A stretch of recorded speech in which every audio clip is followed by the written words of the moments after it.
Okay, you're a sales pitch, mate. I'm getting 100 sales pitches a day. Yeah. On the phone. I don't know who you are. Did you have anything as a child, as a teenager, that would set you up quite nicely for China? To be honest, I always had the dream as a child that I would be a businessman. What differentiates you from your competitors? We understand what the customer requires when it comes to that. What is an ERP system? ERP system is enterprise resource planning. China is great, Sure. but it's expensive. Yes. If you feel free, you work better. Today we sat down with Omar Mahdy, founder and CEO of Spectrum Code. He's not only a nice guy, but gave really practical advice. He introduces ERP systems and why they are relevant, how AI and automation are changing things. Here's our chat with Omar. So, thank you. Welcome to the podcast. Thank you so Great to much. have you here. Thank you so much for having me. Thank you. It was nice to see you around. Mate, the pleasure is all mine. The pleasure is all mine. Yeah. Omar, I came to you about a week ago. Yes. You said, yes, let's do this. Absolutely. Actually interested in how we met. We met at a TEDx Yes. talk a few weeks ago. Yes. And you had that beaming smile that you got now. And it was a great chat. And That's what I identified is you actually had a business. Yes. And it was making money. It was generating revenue. You had a good client base. Thank you. And I'll do a quick intro for you, actually, Omar. So, Absolutely. Omar Ali, an Egyptian engineer, graduated from Alexandria University in 2016 and Yes. got your master's in 2018 from Yes. Wuhan. Yes.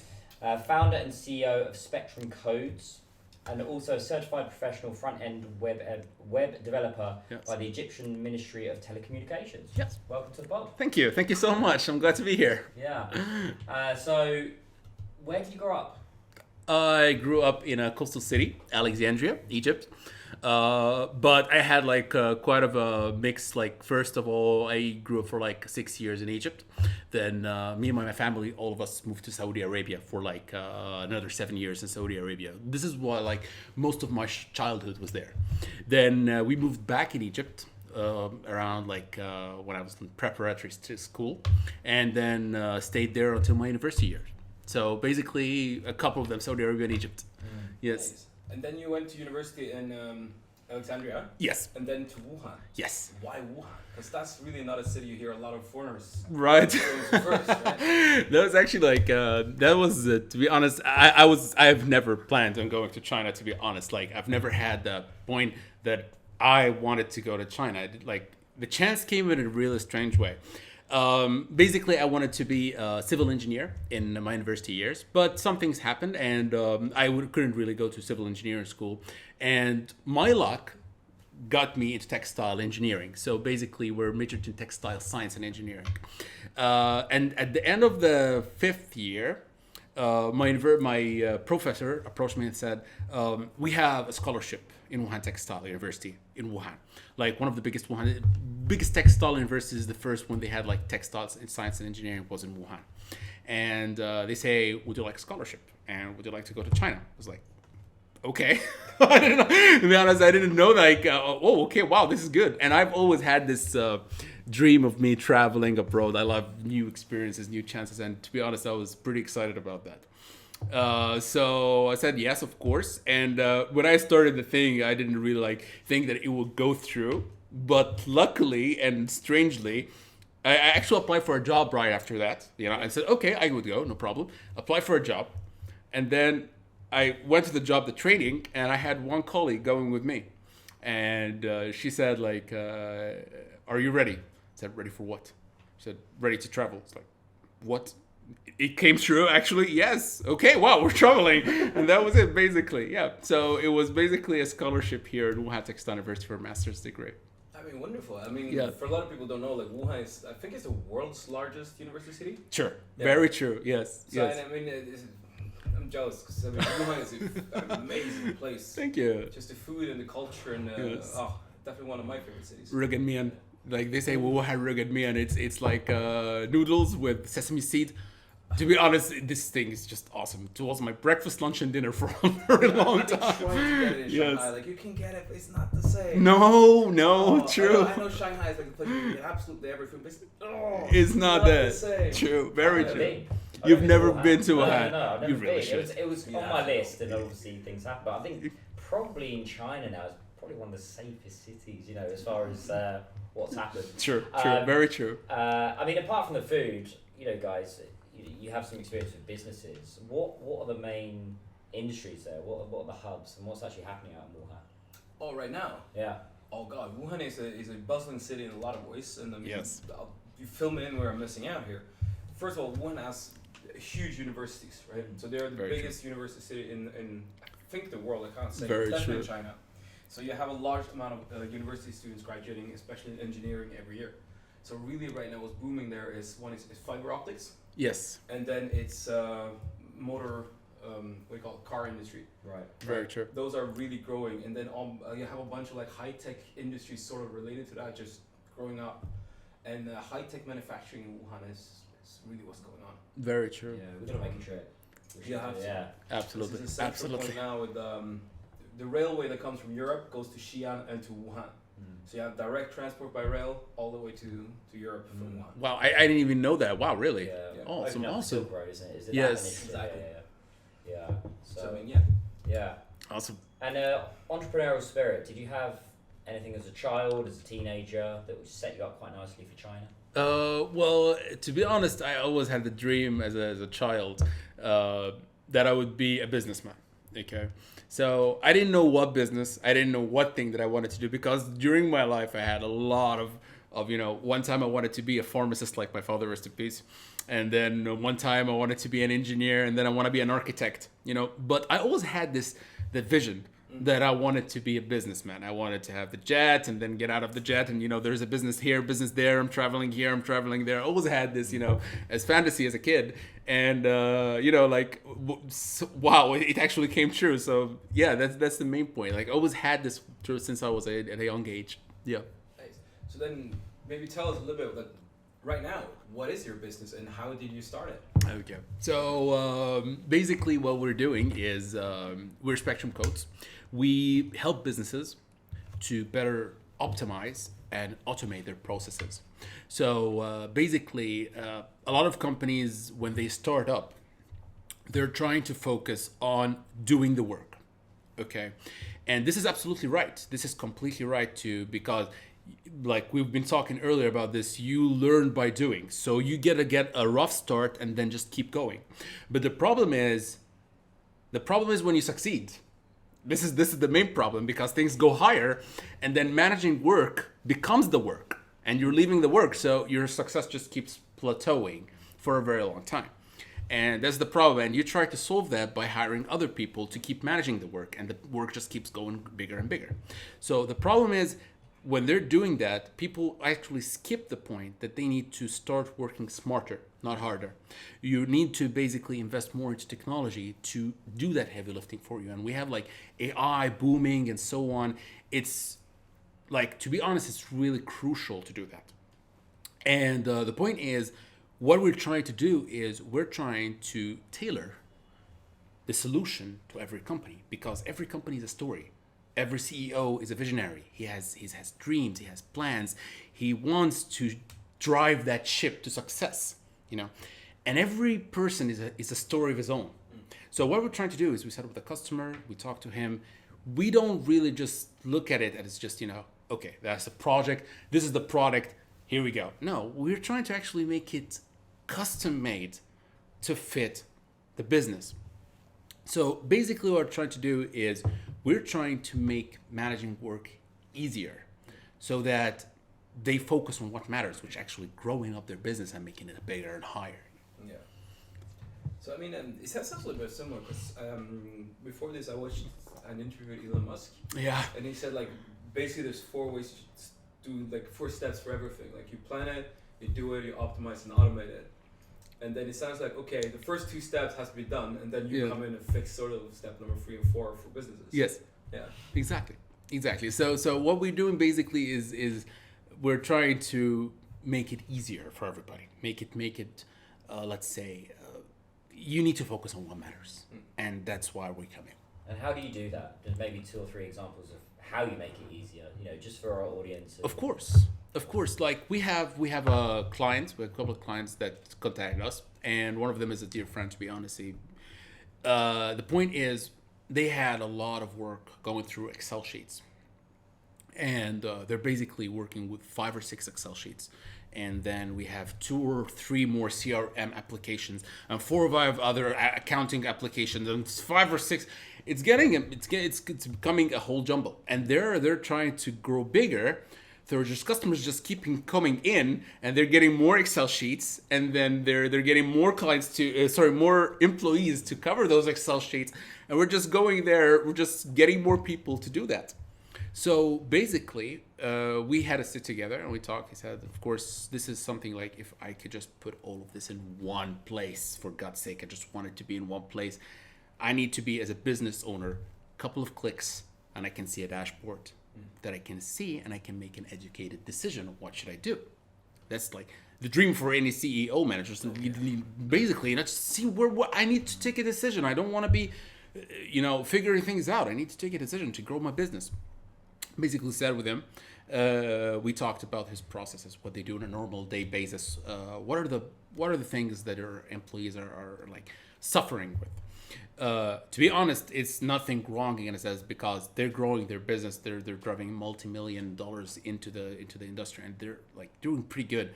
And I was amazed that actually they're doing that amount of work with Excel sheets. Like, oh my God, you guys are real life heroes. But you guys, you don't need to suffer. We can actually do that. And basically what we did is we sat with them. We started to see the whole operation, what they're doing, and how can we tailor that to one-stop ERP solution that just manages all of that for them. So basically what they're doing now is that they're going in, checking their applications. Every employee just has one application instead of 10 Excel sheets that they're trying to manage. To be honest, it's helping them a lot. And the point is, they can do double the work at the same time, at the same time that they used before for Excel sheets. So this is basically how we're helping operations grow, just to increase their efficiency. That's basically what we do. So what is your USP compared to, let's say Salesforce or a typical CRM? What differentiates you from your competitors? And it sounds like a very simplified solution which anyone can use, but it'd be good to hear a little bit more about, why is it so simple? Why is it so easy? Absolutely. That's an amazing question, Daniel. The point is, there's a lot of applications out there. We have a lot of competition, of course. They have like SAP, Oracle, and they have been in the market for a very long time. The point is, those are really high-end tech stuff that they need to that they're trying to solve the same problem. But the point is, for some companies, they don't want that really complex ERP system that they're working with. It's of course very good. It's professional. It's been there for a very long time. It's a very big company. But the point is, some of the solutions, it's like basically I'm cutting a chicken with a chainsaw. You don't need a chainsaw to cut a chicken. You can just get a knife, for God's sake. That's exactly it. We're offering the knife. Yes, the chainsaw is much more effective. You're gonna cut the chicken like 5 seconds. But. No, don't cut that. I need some time to just master the chainsaw itself, and just adding more complexity to the operation. That's the main point. Some companies, of course, I'm not saying that this applies for every company. Some companies, they need that. This is their requirements. They need a very complex, and it handles a lot of material. What we're trying to offer is something that best fits the requirement of the company. So basically, if we're talking about trading companies, or I'm a textile engineer by study, so I know more about textile engineering and factory material. So what we're trying to do is, we know the pain that a textile factory would have, and this is actually what makes us unique in the markets, because we have the knowledge of the industry and the process itself in the tech side. Merging those together gives you, wouldn't say, of course, like we got it all. Of course, we have a lot of people that may be much better than us, but we understand what the customer requires when it comes to that. Yeah, I mean, because we had a talk quite recently where we said maybe we're gonna we might buy your services. I would love to. Full I would love disclosure. to. We're certainly looking I would for love to. automation, aren't we? Automating things, making processes Yes. more easy and simplified. Very Exactly, true. and just like from the as a company's perspective, because we have legal companies in Sweden, we have them in Hong Kong, we have in China. They all need their own finance system, and then we need some system to gather it up. Yes. And then we have inventory systems, and we have sales CRM system. It's just you wake up in the morning like, okay, I'm gonna have a review. I need to go through 9 systems. All right, why? Exactly. Why is it 9? Exactly. And then I think that's But big value. since you're actually doing that, you're a real life hero, to be honest, because you're already making progress, and at the same time you're managing 6 or 7. So to be honest, this is like the hard way, and you're still doing it. This is amazing. This is amazing. I should definitely be doing it more and better, that's for sure. But yeah, it does make it simple. Yeah, I mean the podcast at the moment we're pretty much using Google Suite, aren't we? We're just like Google Sheets, Yeah. Google Docs, but probably even having those 2 documents it could just all be in one, right? Exactly. And be a lot easier to share. Here's a link. Go ahead. Exactly. Actually, what could you do for our podcast? If we've got Of right course. now, we've got kind of our brief, Yes. right? We send out to our guests and stuff, and then we've got our guests, like our list of guests, and a little bit of bio. What would you do? Because that's Beautiful. quite a simple problem. What would you do for a company like that? For a podcast company, for example. So basically, of course, like if I'm gonna talk about how to say, let's say the process. First of all, if we're gonna talk to a customer that has a podcast like yours, for example, we're gonna basically need the pain points. So as I've understood from you that we have like at the moment you have a guest list, and you have a couple of sheets that you're working with. So basically, what we're trying to do in a podcast is basically events. So it's like mini parties or mini events that we're trying to have. So by default, an ERP system will give you something called an appointment and events. What is an ERP? ERP system. ERP. Yes. What is an ERP system? To break it down. Of course, ERP system is enterprise resource planning. So that's basically what an ERP system is. It mixes CRM together with inventory, sales, appointments, events, and so on. And basically, it can be customized to any operation. So if we're having something like a school, for example, it can be customized to handle databases for school, attendance, admissions, employees, HR, and so on. And if for a podcast, for example, that's an appointments and events side. So what we will be trying to do is, first of all, we will be controlling the ERP system to have the front end to be the events sharing. So for example, if we're using a video, for example, like a live stream, or we're sharing as a video as we're doing right now, the front end, the customer portal would be those videos. And on the other side, we will be having a form for the guests to fill, and that just saves me the time of manually inputting everything. So I have in one spot, and instead of getting a message and then inputting the message and so on, and I'm talking to multiple customers, no, we're just sending the form. The form basically takes all of this and just puts it in the right places. So I have this is the bio for the customer that's coming up. Oh, the ERP gives me a notification on what customer is coming up next, or what client is coming up, or what guest is coming up next.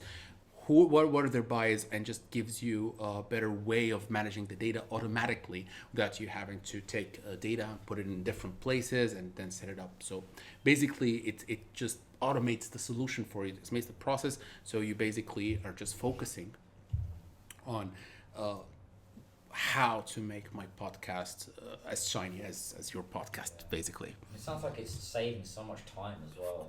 We're Of course. we need to invest in this stuff. I feel like this is Absolutely, it's from a absolutely. podcast, it's just a sales pitch. I can see how this is very transferable to pretty much any business, right? Basically. As, really automating all those processes and making things more efficient. Basically. And it doesn't sound like rocket science. It sounds like any employee could pretty much get to grasp this within a few days Exactly. or a week. Exactly. Yeah, because I mean that's kind of what you want when people come in. It needs to be easy. Yeah. So that's my experience. I have not been working for other people a lot, but a little bit. When you come in and it's just a system, and they're like, okay, yeah, here's that, and then you just get this like introduction book, which is pages long, and it's not like, okay, great, I need to find the sales system. Okay, I need to open this document here, go here. all right, so that's how I get into a sales system. Now, next page, how do I use it? And it's getting those things easy. It's just such a big difference. Like I would just revert to Excel. That's totally fine by me. Yeah. Exactly. Yeah. Well, as someone who's using Excel a lot and excessively. To be honest, I I like was Excel. too. I was too. By the way, that like in some time I was working in a factory over here as a quality control engineer, and Excel sheets are like they were my end point for reports, because basically in the end I don't know if I think everybody's familiar with Six Sigma and Lean Six Sigma for factory manufacturing and so on, quality control. Basically, we are basically acting out with statistics and numbers. That's our main point. And to have something like that, we have either one of the two softwares, either MATLAB or Excel sheets, and just getting a report. Oh, we should actually work on that and that. So Excel sheets are, let's say, they're inevitable. You're gonna be always, and even if you're working with an ERP system, you can really export the data from inside with an Excel sheet. So basically, it's just Excel sheets everywhere. But the point is automating the solution itself, automating the part. So Excel sheets are inevitable. They're necessary. They're a must. They're really a must. Very true. Very true. Just one question, since we're in China and it's kind of here we are, right? Yes. How does this is this like applicable for companies who are coming into China? Yeah. Or is it more like, oh, if you're here already, then it's there, or is it just completely non-dependent on where you are in the world? Basically, it depends. You can apply it anywhere. Yeah. They basically can apply it anywhere, because like we had one question. Well, if you're moving out of China, because we're actually a foreign company here in China, at one point you might be moving out, and you're gonna be going back for your company, for your country, for example, moving to another country. So basically, that's raises a concern in some of our clients. Say like, what happens if you leave? What are we gonna do? You know. And the point is, this like the ERP system can be managed from anywhere. Some of the customers, they want something that is locally on their in their system, like they have a server room and they don't want like it's really critical information. We can't put it on a cloud. Nobody can access it. Just ours, you know. Basically, it's in the house. And some other people say, well, I know I need to be able to access my company from anywhere. I travel a lot. I can't just need to go back, and there's your cloud. And basically have your server on your own, hosted on the cloud, and you can access it anywhere. So basically, if we are here, we could be serving Australia, the US, UK, Russia. It doesn't matter where we are, basically. It's just something on the cloud, and we can manage it from anywhere. Highly customizable from anywhere as well. Yes. How did you start the business as well? Because I know that you mentioned to me before that you got quite a nice base in Hangzhou, right? Yes. And Shanghai is the market you're developing now. Sure. So yeah, go back a little bit in time on how you started the business and how you've grown in Hangzhou, established, and now you're exploding here in Shanghai. Not exactly so, but we're trying. So basically, we're actually based, like our company is based in a city near Hangzhou. Not exactly in Hangzhou. We're based near Hangzhou, and Jiaxing. It's a small city, but it's pretty promising. A lot of other people are actually trying to get into Jiaxing, invest in it, and they're really welcoming for new foreign investments and so on. It's just to stop you there. Yeah, absolutely. It's actually a live streaming hub now. Jiaxing. It's grown Awesome. as a live streaming hub outside of Shanghai. Wow. And Jiaxing on the more, I guess, pleasurable side, there's a lot of Shanghai people will escape the city at the weekends. They'll go to Jiaxing. They've got those nice houses and. It's a very nice note. Like with Jiaxing as an example, just because everyone thinks like, oh, going to China, like we should go to Shanghai. It's like you can actually look at the cities around them, because you have the big ones. You have like Suzhou, you have Hangzhou, you have Ningbo. Yes. But in between those, you have these hubs that are fine. Like they are coming fast. Very true. Jiaxing is a good example of it. Very true. You have really good people who are coming from, for example, like moving from Shanghai or Hangzhou. Yes. They're looking for a good job. They are probably educated abroad in really top universities. Very true. So you get really good people there. Yeah. And then it's much more affordable to start up there instead of saying I'm gonna set up an office in central Shanghai. Yeah. Exactly. Yeah. Exactly. It's perfect, and there's a lot of let's say government support, so on. So it's a pretty good option, and it's a very like as a programmer myself, a programmer now, I would say like most important for me is very reliable internet and a very quiet place. I have my seclusion is a little bit, a city view with like a high rise, and it's a city, and that's it. the stereotypical programmer with the city view, the city lights, and just programming. To be honest, it's like it was a very good start. And also, Jiaxing is a textile hub. Like we have Tongxiang, for example, is a part of Jiaxing. They have like all of the textile mills and factories, especially for fur, is just based there. So you have a lot of textile factories over there, which really need ERP solutions as well to better manage the whole operation. So basically, I was there and we worked for a job over there for some time, and then I basically started to search for the opportunity to make my own business over there. I want to move to entrepreneurship and have my own business running. Of course, there's other agents that help you with that over here in China. It's basically very easy. They handle the whole material. But one point, you really need good Chinese, which I don't have. Well, you're learning. I'm trying. I'm trying. I'm trying. Yeah. I can understand what they're saying, but sometimes that didn't really vibe with anything that I know. And it's really important. We were talking about this before the podcast. Having decent Chinese is really important over here, especially when you have a business, because you're dealing with government officials sometimes. You need to understand some of the accounting terms, which challenges that we can talk about as well. So basically, the agent starts to handle the material for you, the legal parts, because they have the government site they need to apply to. There is the name that you need to choose, a Chinese name, and it has to be unique, and it has also to have like the good Chinese vibe to actually like resonate with Chinese businesses. They really like that, the name has to be meaningful, has to be very meaningful. I had a friend that helped me out with the Chinese name, to be honest. Zhejiang Guangpu. It was Grand Spectrum, but in Chinese, I like it a lot. I like the it. Grand. Exactly. I like the Grand Spectrum. And so basically they help you out with the legal material. And then after that, you're done. You start to apply for a bank account, business bank account. And then basically you're done. They have your office.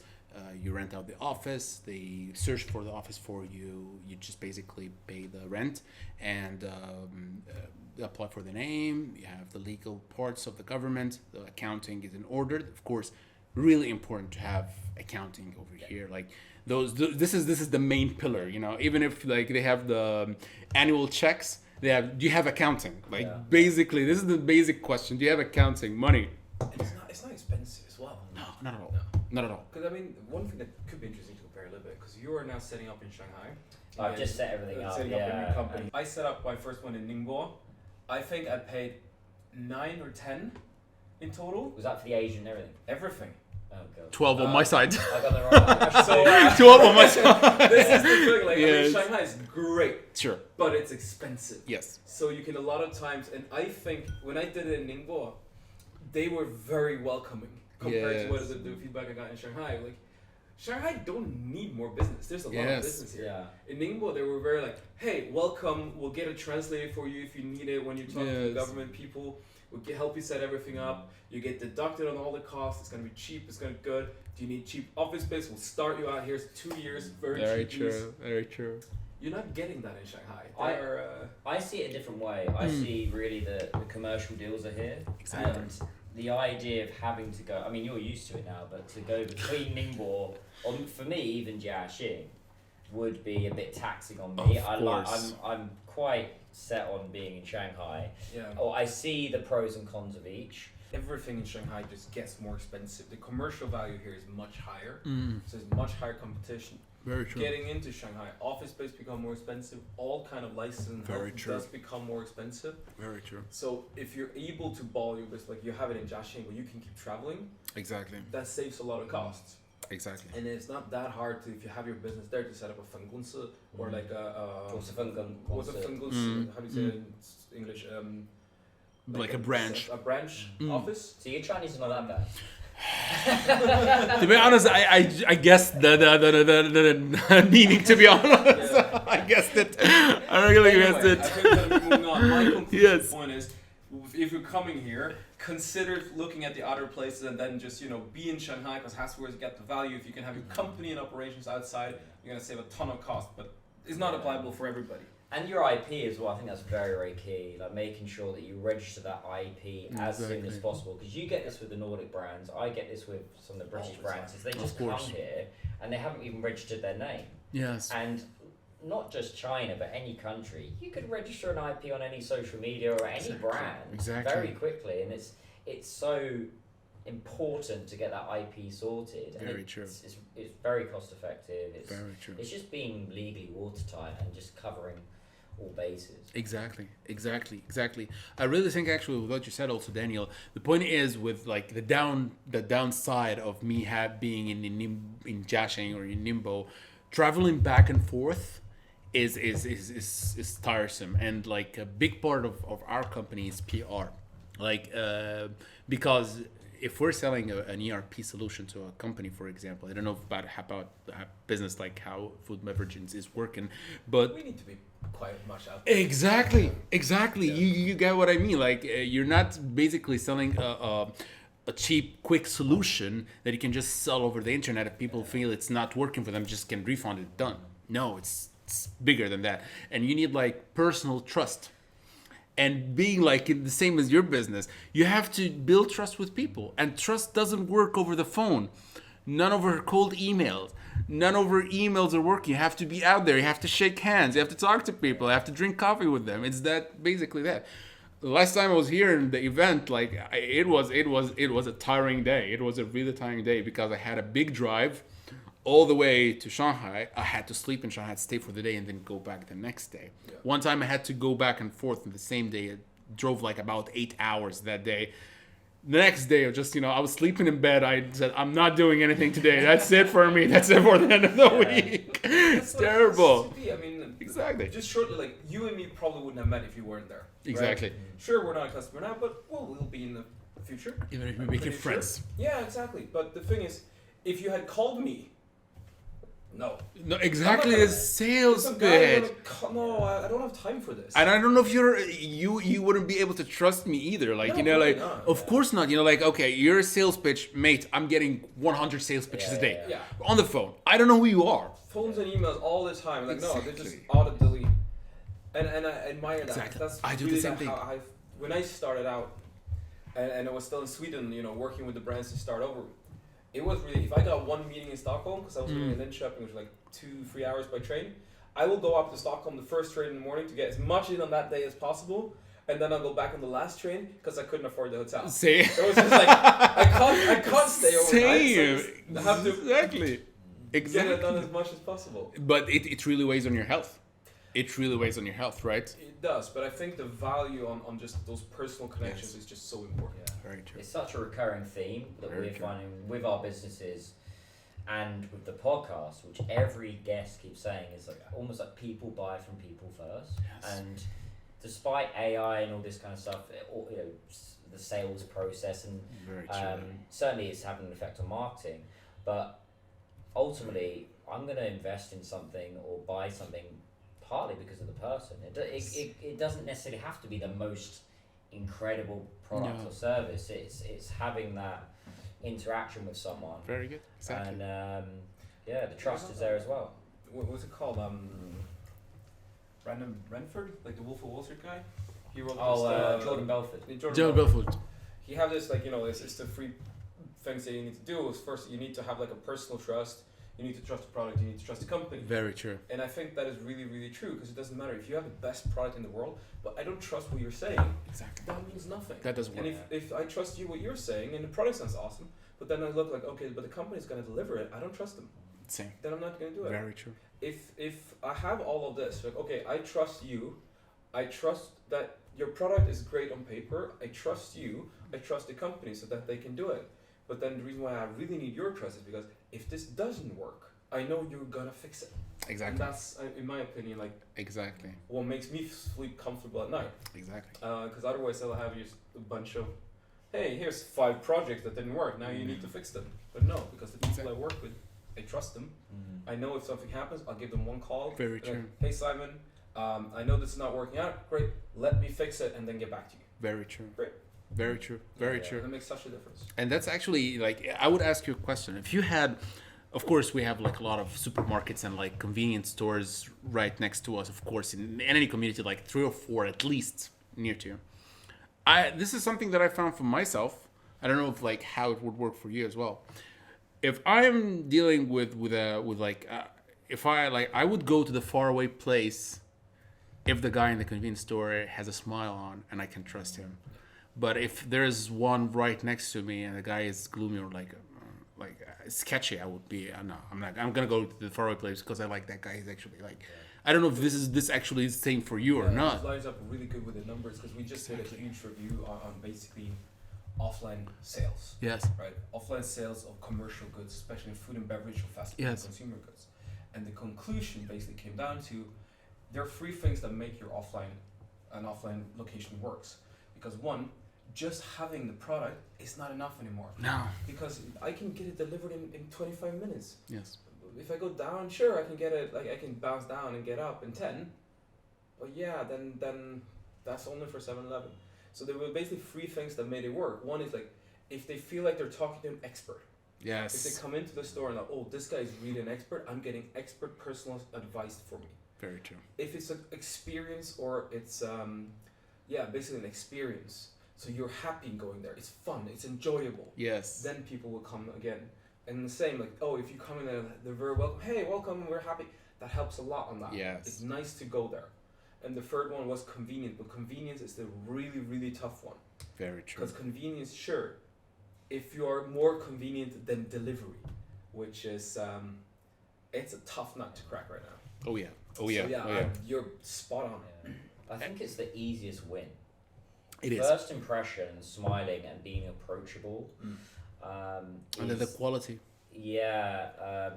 From my experience with these booths and these expos that are all exploding at the moment, you're very good with your team doing this, is a lot of people, not just in China, it happens in the UK, but they'll have a booth and they'll just sit there and look glum. And you just don't want it could be the most amazing That's it, I'm just service. walking by.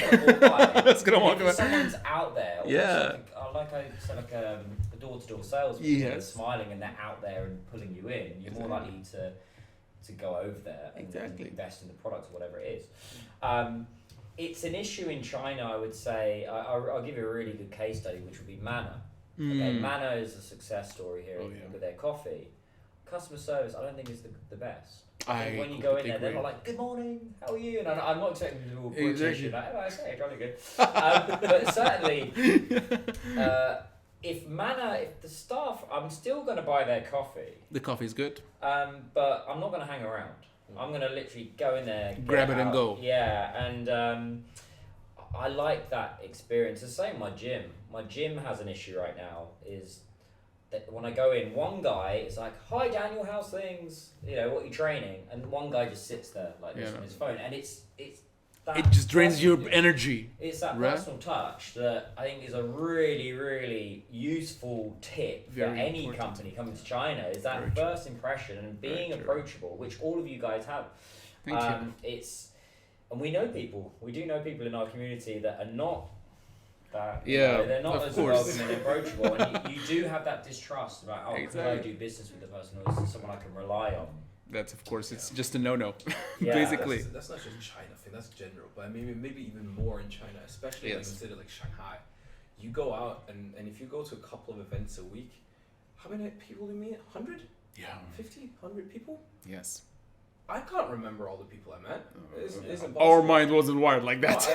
It wasn't wired like that. It's true. But you sit after, like for example, we just had an expo. Yeah. And I don't know how many people I met per day, like 30, 50? Yes. And then just looking through my WeChat and all the new contacts I made. Okay, I have like 70, and now I'm gonna try to memorize them. If I've written something, okay, good, I know who they are. And then it's like, who's this guy with the whale picture? Like who was watching the whales? I can't. So it makes a huge difference. It's the guy that probably smiled and you had a bit of banter, a bit of conversation with him, and actually had a personality. I think that's the thing. Yeah. Exactly. So it's the same. All over the world, people buy from people. It's not really that Very true. Very true. Boils down to Human interaction is like key. human interaction is key. Is if you're building trust with people, you're talking to them, you're connecting, as you've said, Daniel. There's a banner, there's a conversation, there's a bit going and back and forth. This is trade, and this is marketing, and this is sales. This is business. Yeah. This is business. Business is talking and conversing with people. Right now, sales is getting. Let's say I was earlier talking with a friend of mine that marketing started to become a scam more than just like to be honest, it should have been an honest industry that to be honest, it's trying to help people. It's trying to connect people. It's trying to connect solutions with problems. But marketing became some of a let's say a manipulation of people and messing people. And to be honest, marketing is basically, and Daniel, you're doing it amazingly. That's something that we see from you, that you're actually building an honest connection with people. Like, I'm doing that. I'm actually trying to help. I'm not trying to scam you into anything. I'm not trying to drag you into anything that you don't like. That's about it. Honest people interaction. This is business. It's a sad thing, but this is generally like in business. Lying is profitable. Yeah. But it's in the short term. And I think if you tie this really to brands, and this is something that I see a lot, the brands step into, is that they work with a partner who is able to deliver results, but Yes. they deliver them in a bad way by exploiting or being dishonest Manipulation. about the product. Very true. Right, which is fine in the short term. You're going to make money. Yes. At some time, this is going to bite you in the ass. Oh yeah.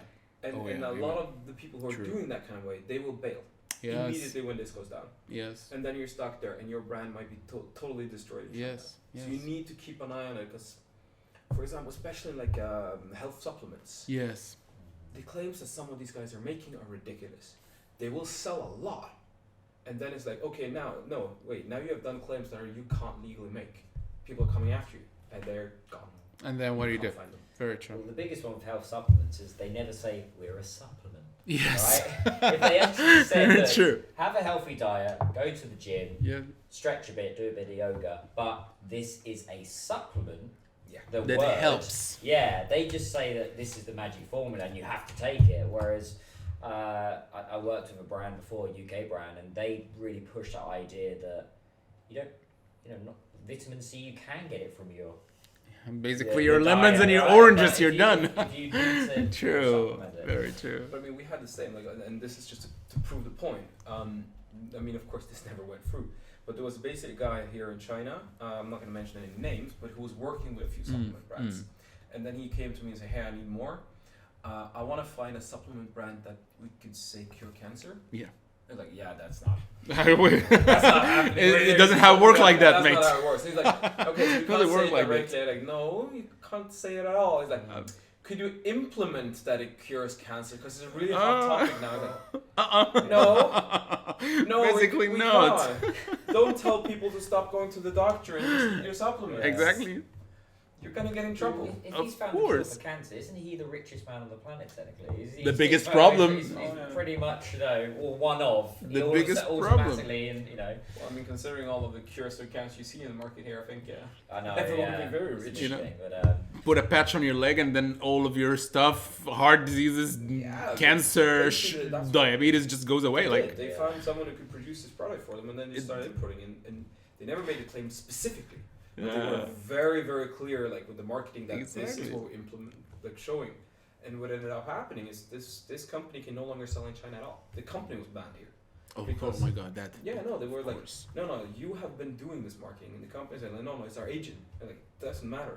You are responsible for what you're. You, this is you're the face of the company. You're- That's yeah. it. That's So, it. so for the brands, you need to make sure you know what's being said and what's being claimed, Exactly. because otherwise you might get screwed.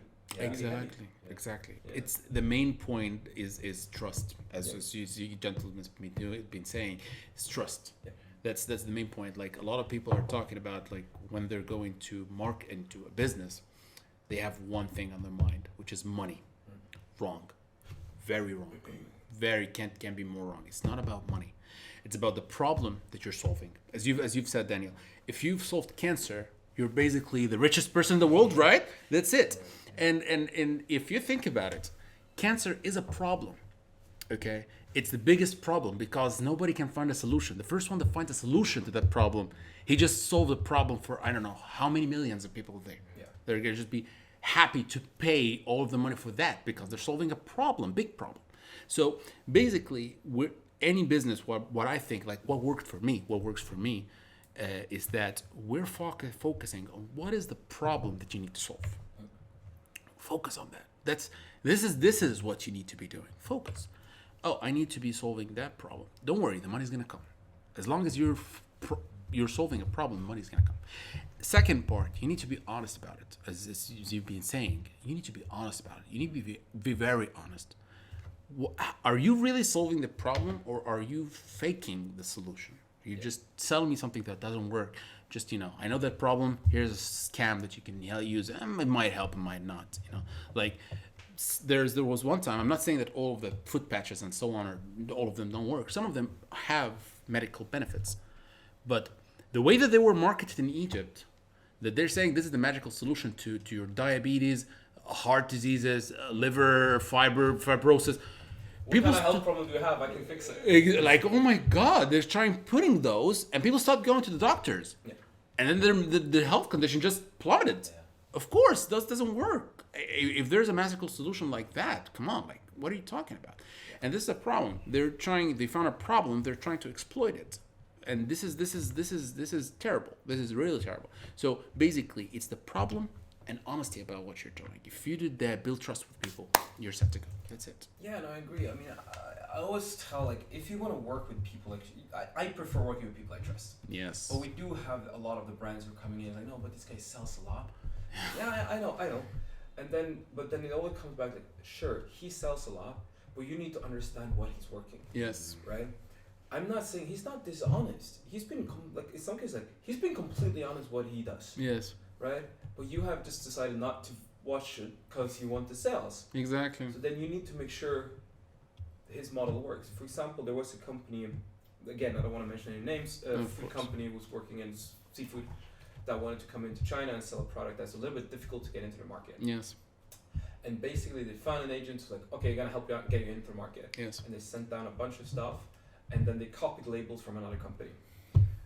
Because there was another company who had registered and done the whole process. Like, okay, we just copy their label. And that's it. And then go. And like, okay, you can do that. Yes. Until you get caught. Well, actually copied the logo. Not the logo. Like the thing is, when you register a product for import in China, you have a registration number. Right. So basically, it's tied to who is the producer back home and the exporter, and then who is the importer. Right. And they have different legal responsibilities. And then each product that goes through has to be registered, so you have to have a serial number that needs to be on the bottle. Mm.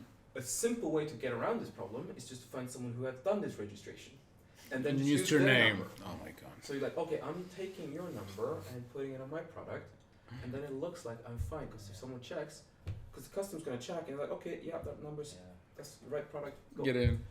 And then when you get caught, you are done for. That's it. How long did that last?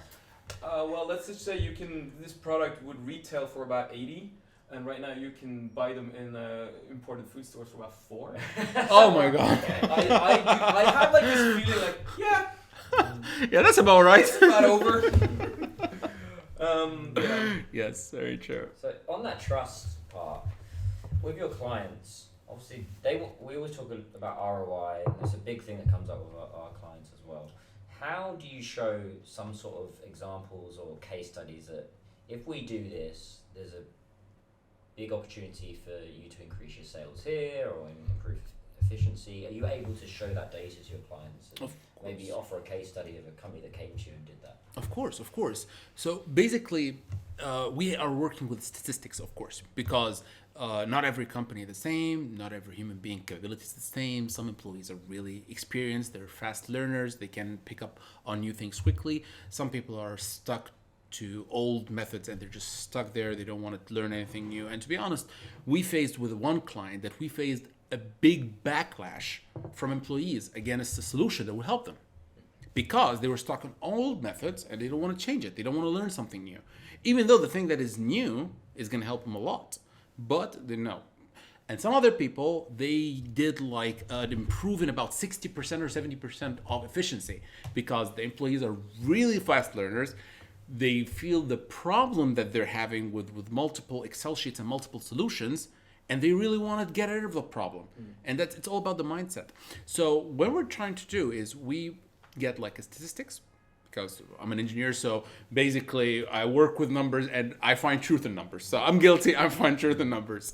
Numbers And never lie. Right, numbers never lie. Very true. Unless you're a salesperson. Yeah. Very true.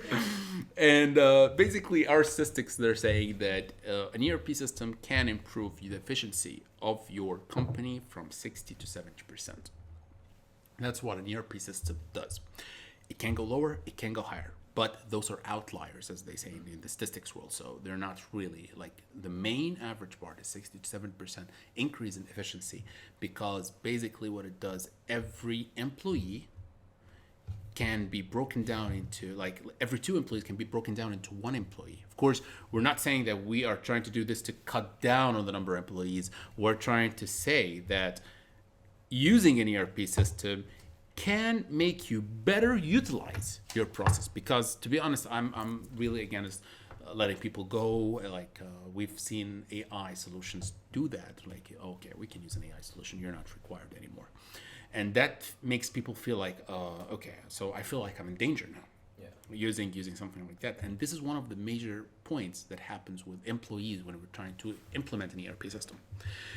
Something we face with experience, that we talk to people, we're saying, be careful. What we're trying to do is not replacing you. It's helping you. It's a tool. We cannot replace you. That thing can't run on its own. And if you feed it bad data, it's like having a very bad Excel sheet. Same thing. It's you're feeding it bad data, it's gonna give you bad data. That's it. Trash in, trash out. There's no way around it. So you're safe. We're not trying to take your job.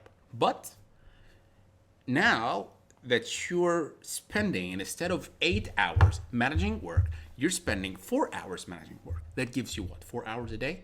Okay. So basically what you can do with 4 hours a day. For example, I'm gonna now have 2 big businesses over here in front of me. If you have 4 hours a day more, what can you do? 4 hours of free time. If you give me 4 hours extra a day, we do a podcast today. We do another Right. podcast. You said about languages. You know, you could fit in time for a language. There's the gym. There's doing more in your business. Right? Exactly. There's growing it. So it's time is money. Time is money. Right. Yeah. Exactly. I mean, I think you're hitting on a point which is what I've seen in a lot of businesses in China. I don't think it's a China-specific problem, but at least it's very obvious here. And that is the fact that you have this, busy work is good work. Yeah. Right? And as long as I keep very busy. Doesn't work. A lot of that in Hong Kong, like when I was working there, you'll see people like during the daytime, they would work quite slowly. And they wouldn't finish up their work because the management weren't looking at if you are, productive. They were looking at how late are you staying. Yeah. And that's how you got promoted. You had to stay late, and people were like, I'm staying late, and I was like, but you're, during the daytime you're really slow. And then I as a Swedish naive young guy, Not at all, absolutely not. observed one of the things that was going on. Like, okay, hey, wait, I'm working with sales, and I've talked to my customer, and they don't know about this. We have a nice database for ordering. Yes. They don't know about this. Awesome. I have found a solution which is going to save you guys a lot of time. Yes. And basically, all 12 of you could just be free. Okay. That Didn't work. It did not work well. Because it came down to this, I need to keep myself busy, and then I need to stay late to show my commitment to stay late. Instead of, no, I can do this and get this done in 4 hours, and then I can do something that's useful for the company. And it's the first 4 hours, isn't it? That's when you're most productive. Yes, It's exactly. It's not the 2 till 6, right? It's actually the 8 to 12. Right. True, This company's true. not even 2 to 6. It's like, it's from 6 to 10. Yeah, exactly. In the evening. And you're tired. And I've actually got an anecdote from my first job when I was in China. First proper job, after out of university. Again, we'd finish work around 6:30, and I finished my work at 6.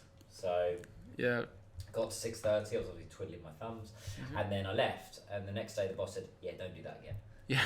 And I said, "Why?" And he said, "Because everybody else was still here until 9-10 o'clock, and you left." But my argument to that was, well, I'd done my work. I finished. And it was Exactly. just absolute nonsense. And with my team now, Yes.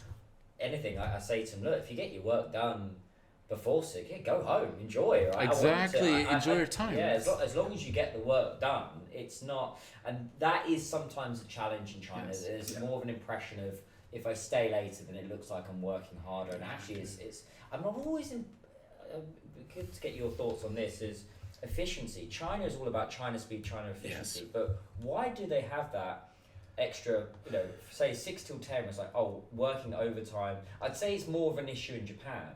Like they really have an emphasis on that, but in China they have this really issue in China as well. Like I Very haven't been true. able to solve it, and I can't really see it. To be quite honest, if we have anyone listening who has to know why this happens, but it seems to be that if you get into a job, Yes. it's not about showing results. Some people get that showing results is good, but we're in a shift in the market where it's like, okay, it's been very productive focused, Yes. and productive focus is work. Yes. You work 1 hour, the machine is going, you need to make sure that machine is moving, Yes. right? But when you're now starting to go into more, now it's creative work, like you're using your brain to do business. Yes. Then it becomes still the same mentality. So then it's more like, okay, I need to show that I'm very busy. And it becomes a lot of this activities that goes on where it's like, no, look, I've been so busy this week. I have not been home. I haven't seen my family. And then when I'm sitting in a meeting, yeah, but you haven't done anything. Yeah, exactly. The numbers doesn't show anything. You're saying for 8 hours a day, but what are my numbers? What is going on? Yeah. Very true. Yeah, no, we had Very true. basically a company that we work with, which is doing sales. Yes. And there was a sales guy who was, yeah, I've been so busy this week. I've done this. I've worked. Oh God, I've been working so hard. And like, you talk to 3 clients. You haven't landed a single sales. Like, what have you been busy with? Quantity against quality. Yeah. Basically. Your KPIs are showing like you haven't done anything. Very true. But you've been in the office. Like, I know you've been in the office, but I just don't know what were you doing there. There is one thing that they said, of course, this is not for every manager. Some people are genuinely, they really care about work and they really need to do something. But we have a saying that basically a manager that stays overtime a lot has something wrong with their work. Because basically if you're working at your highest efficiency, you shouldn't be working more than 2 hours, 3 hours a day. The more hours you're putting in, that doesn't mean that you're a better employee or a better. This seems that there's something wrong with work, and there is a room for efficiency that can be raised. So this is one point. Another point is like we in my company we totally adopt the remote process of employees and work, because what we're trying to do. There's some people that might disagree with me. Some people might agree with me. Some people say, oh well, actually, I can't work if I can't see my employees working in front of me. Some people say, no, that's the right thing to do. And this is my perspective. There's no wrong or right. But basically, if you feel free, you work better. Like, this is one of the points that actually any businessman, entrepreneur, you said it, Daniel. I'm free. I can do whatever I want. If I want to work, I can work for 15 hours. I kept weeks working for like around from 14 to 12 to 16 hours straight. I'm just going and on and going and going. That's completely normal. And some other time I want to take a break. If I'm working 6 hours a day or 8 hours a day or 9 to 5 job, working the same thing, mental health just is not stable. I feel like I'm trapped. Some people might love that, some people not. But feeling trapped, that I'm stuck here. I can't do anything else. I'm stuck. I don't want to work, or I want to work, I'm going to work, It destroys your mental health. And when it destroys your mental health, your efficiency, guess what? Goes down. That's it. So you're not getting anything, as you've said. I'm seeing a lot of work, and I'm seeing a lot of hours. I'm not seeing results. I'm not seeing results. While when you have a good, let's say a manager or CEO or anything that gives you have a task that needs to be done. My friend, if you finish the task in 12 hours, if you finish the task in 3 hours, enjoy your life. You have a life. And like one of the things that when you said something that there is, I don't know who's guilty for making this 9 to 6 thing. It's the Industrial Revolution. The Industrial Revolution. You're welcome, Very true. Industrial Revolution. It destroyed that. It sometimes it. By the way, it's really it made us go to extreme heights, as you can see right now that we're having the phone, we're having internet, we're going to space. It wouldn't have been able by going the nomad way of trading. Still, it has its benefits, but it's killing our, let's say, how to say it, it's killing our mental health. So you're getting more productivity, but it's killing us as humans. And efficiency, I would say. Right. It's not actually making us more efficient. You have an argument, and I'm just reading *Sapiens*. Oh, yeah. Great book. And he argues in it that, okay, no, actually a lot of these revolutions aren't beneficial for the individual human being, right? The agricultural revolution, no, it wasn't good for humans. Like, okay, it's good for humans, not good for the human. Yes. Right? So it's good for you because we can get more food out, so we can have more people. Yes. But you just go into one kind of food, which means your diet is absolutely trash. Yes. It's just we can have more of us. And same with the Industrial Revolution. No, your life quality didn't improve at all compared to being a gatherer. Exactly. It's just we could support more people. Yeah. Yes. And that's kind of the thing. And then now I think like we are lucky because we seem to getting into an era now where it's like, no, it starts to become about quality of life. Yes. Very true.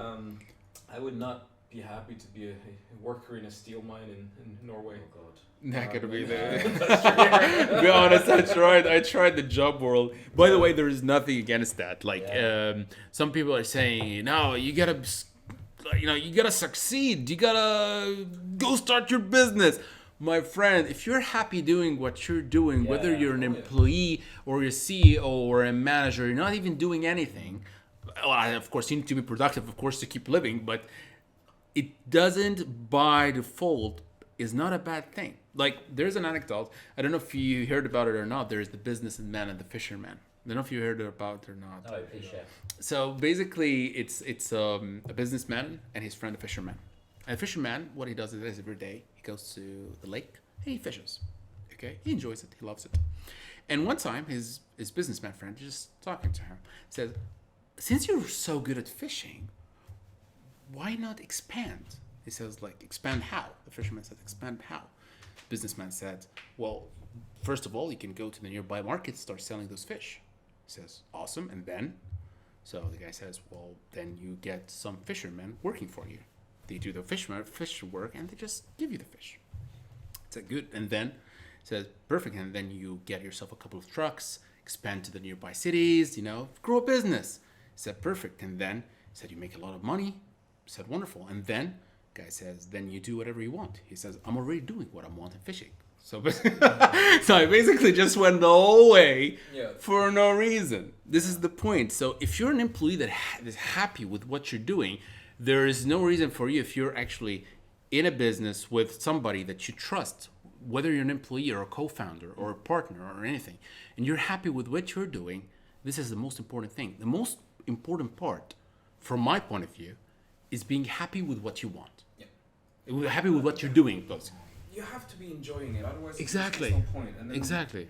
I mean, I think we're all, as entrepreneurs, we all get to this point where it's like really like, oh God, I really sometimes I don't want to code. I agree. and it's part of, I think that's just part of being an entrepreneur. Exactly. I think it's a little bit like we have bigger highs, we have bigger lows. Exactly. Right? But then, as long as you enjoy the journey, and then you're like, okay, I have a shit day, I'm gonna log out early, I'm gonna try to go to bed and sleep and just get up and exercise. Yes. And then the next day is like, yeah, no, I do actually like this, I'm not gonna quit. Very true. Very true. Sometimes, like, I until now, I'm guilty of doing some work with myself. Like, I love it. Like, when I'm getting a project that's challenging, I love to, like, give my customers the point of, like, dream and you shall receive whatever you like. Don't say, well, I need to lower my standard. No, I want you to please put out everything that you want. If you want your business running on its own, please tell me. Maybe it's not there, but I would love working on it and trying it. For me, I would love doing it. So basically, some of the time I'm just, I get my laptop, my cup of coffee. Like, of course, there is no amazing coffee that the coffee that you gave me. Like, this was amazing coffee, Simon. Amazing. Really. Don't give me something like really. No, really, it's an amazing coffee, to be honest. We haven't paid him to say that. No. That's not what it is. My God. People first, right? Very It's true. coffee, yeah. Very true. Yeah. And basically get a cup of coffee and sit down and get on my creative hat on. I love that. And some other time, as much as I love programming, coding, nah, that's it. Just want to sleep or watch TV or maybe do some marketing work, connect with people. But no, I don't want to program. So that's basically it. As long as you're happy with what you're doing, they say that if you're doing something that you love, you wouldn't work a single day in your life, right? Exactly. So that's basically it. Yeah, no, and I mean, I think that makes a lot of sense, but it's also kind of one thing that I think a lot of entrepreneurs messed up. So this is not specific for any location, but you have to do something you like, Yes. but you also have to control yourself a little bit, Yes. right? Because I have a lot of stuff in my business which I absolutely love doing, and I could do it 24/7. But I know if I do it 24/7, I'm gonna kill myself. Exactly. Right? I mean, that's just exactly. That's just the result of it. Exactly. I can't. I have to restrain myself. Like, no. Tonight, you guys, I'm gonna go out and eat some dinner and go watch a movie and enjoy myself. Exactly. I have to disconnect a little bit from the business. Otherwise, true. I'm just gonna be like that the whole time. Very true. Very true. Especially when you're loving something that you do. Yeah. You burn out. Yeah. You burn out. Like I faced it before, and to be honest, I was guilty of that in the beginning of my business. When I started, I was so happy, so excited that I'm doing something on my own. I don't need to wake up from 8 to 9. I don't like it's from 8 to 6. I don't have to wake up at 7. I wake up at 7 on my own. Like I love it. Yeah. But the problem is I started working from 8 to 10 p.m. every day. And then at one point, like I couldn't feel like my focus was coming up. Like I can't focus. I don't know what happened. And then my wife said, well, you just burned out yourself. That's what you did. So basically, you don't rest. You say that you love it, but the problem is you're killing yourself. Like exactly what you did. So what you said, you're killing yourself. I have a friend who actually came up with a very nice analogy on that. And that is basically like your energy is like in a video game. It's like a health bar. Exactly. Right? and you can run that health bar all the way down, and then you have to rest to get it back up. Exactly. That's your energy. And then when you get all the way down, if you keep going, you can keep going. But then your sort of maximum capacity is going to start suffering. Yeah. Exactly. And then it's going to take a long time to build that back up. Yes. So he said, basically when you need to be prepared to work hard and work overtime when you have to. But you need to know that if you are working overtime, your productivity for a long period after that, it's going to suffer. Very true. And I think that was a very good way of thinking about it. Like, okay, I need to get this report done, for example. Very true. I'm going to stay up to 2 o'clock at night if I have to. But then I need to know that the coming week, my productivity is down. Exactly. So I'm not sacrificing tomorrow, I'm sacrificing the whole week. the whole week. Very true. Yeah, and I think that was a good way to look at it. They say like, I'm sure that you're familiar with the Pomodoro Technique. The Pomodoro Technique is a productivity tool that I use, to be honest. It's like, they're saying, like, I really like the analogy, and something that I heard about really, really vibes with that. They say it's basically like you're driving a car. You have to stop and refuel before your tank goes to zero. Because guess what? If the car stops in the middle of nowhere, you have to get out of your car, go to the nearby fuel station or gas station, get some fuel and go back and put it. That takes a lot of time. Yeah. Instead of just stopping on the way, before you actually get your energy down. So basically, Pomodoro Technique, it's a 25 minutes to 5 minutes of rest. That keeps you always fueling. You're always putting gas. So your energy doesn't really go so low. You're not tired yet, but you need to stop. Yeah. Refuel. So exactly as you said, like you need to refuel before you're dead, before your let's say capacity goes down. I completely vibe with that. I tried to do 30 minutes solid work, Yeah. then have a rest, 30 minutes, and then key takeaways for today, Simon. Wow. Key takeaways. Well, first of all, I do think I need to save up a little bit of money because you're gonna leave me dry once I come back with all my It's drinks. not actually, it's very cost effective. We're not going to say the price, but I heard what the price is for his solution. Yeah. It's not too bad, right? Thank you. Well, It's not Salesforce. Let's I just say have that. big It's not- dreams, alright? So I have a lot of. You have a lot to accommodate for. Even if keep supporting me coffee, and that's totally fine by me. I'll pay you coffee. amazing, done deal. And then, Yes. I mean, oh my God, I think there was a lot of things to touch on, Oh. and I think a lot of the stuff we talked about in the end is sort of, as generally as an entrepreneur, I mean, people, that's kind of the whole thing, and I mean, Yes, very it's been true, a very recurring true. theme for us with all of the guests in the podcast. you need to get out, you need to meet people, you need to network, you need to get, to know people, make sure people know you, and that is what really is going to carry on. Very true. Then what you are actually doing, to be quite honest, seems to be less important. Yes. So then you can pick, if you have the people, you can pick what you are doing, and then make sure you pick something you like. Yes. That's kind of the conclusion I'm getting to in a lot of this. Yeah, and from my side, I'd say optimization today has been the big one. Really looking at your current business model and coming to someone like you and say, look, it's all over the place at the moment. Our spreadsheets, our processes, how can we automate this into one? And obviously produce a solution that is very manageable for all. Very true. So thank you so much. I've really learned a lot. And Omar, if people want to get in touch with you, what's the best way? Absolutely. Well, of course, people can contact me through my WeChat or email. It's totally fine because we're basically based here in China. So email if you're outside of China. WeChat as well. I don't know if I should actually say it or you're going to be adding it in the description or... Probably LinkedIn. If you're okay, awesome. LinkedIn as well. Yes, LinkedIn as well. So yeah. I would send my LinkedIn account, WeChat account. People can contact me, of course. And your website as well. You got Spectrum. Yes, of course. The website has a form, so the form that also, but of course, like a regular email, direct email, perfect, of course, fine. I can also share my website. Absolutely.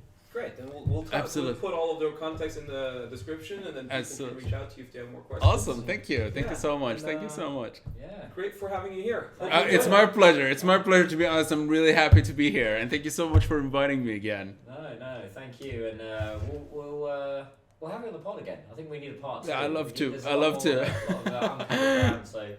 to. I think we're going to end up doing this quite frequently because we keep saying we need to have a part two every single guest. We already have a long guest. There's so much to cover. Yes, and, absolutely. Yeah, thank you so much. And it's my pleasure. It's really my pleasure. Thank you for having me. Absolutely. Thank you very much. Thank you so much, Simon. Thank you, Daniel. And please subscribe and see you next time, guys.